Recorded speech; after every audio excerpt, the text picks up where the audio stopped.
அனைவருக்கும் வணக்கம். என் பேர் ரவிச்சந்திரன், என்னோட மனைவி வசந்தி.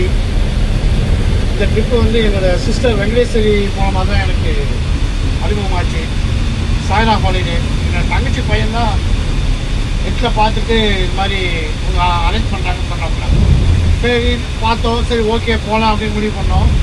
சரின்னு அட்ரஸ் பார்த்தா எங்கள் வீடு பக்கத்தில், நாங்கள் முகப்பேரில் இருக்கோம், அண்ணா நகரில் தான் அட்ரஸ் போட்டிருந்தாங்க, ஆஃபீஸ் அட்ரஸ்ஸு. சரின்னு போய் பார்த்தா அங்கே ஆஃபீஸ் க்ளோஸ் ஆகிடுச்சு.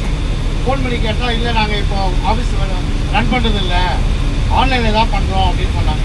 எங்களுக்கு ஒரு சின்ன சந்தேகம், ஏன்னா இப்போ ஆன்லைனில் நிறைய பேர் ரொம்ப ஏமாத்துறாங்க, அதனால போகலாமா வேணாமா அப்படின்னோடனே இப்போ என்னோட தங்கச்சி பையன் பிரவீன் வந்து ஒரு கார்த்தி சார்கிட்ட பேசி அவர் என்ன சொன்னாப்புல, அதெல்லாம் ஒரு பிரச்சனையும் இல்லை, நீங்கள் பணம் கட்டுங்க, நம்ம சந்தோஷமாக போயிட்டு வரலான்னாரு. அப்புறம் அவர் சொன்ன போது சரி ஓகே சொல்லி நாங்கள் ரூபா கட்டோம். ஆனால் நாங்கள் என்ன நினச்சோமோ அதுக்கு நேர்மாறாக வந்து இங்கே எல்லாமே நல்லபடி நடக்கும். சூப்பராக பார்த்துக்கிட்டாங்க. அரேஞ்ச்மெண்ட்ஸ் எல்லாம் ரொம்ப நல்லா இருந்துச்சு. பஸ்ஸு சூப்பராக இருக்குது, ஹோட்டல்ஸு, ஃபுட்டு எல்லாமே இருக்குது. அதுக்கு மேலே நம்ம கார்த்தி சாரும் நம்ம சிங் சாரும் நம்ம ஃபேமிலி மெம்பரில் ஒருத்தர் மாதிரி பார்த்துக்கிறாங்க. நம்ம மற்ற ட்ரிப்லாம் போனோம்னா கூப்பிட்டு போவாங்க, பட் அந்த அளவுக்கு சரியாக இது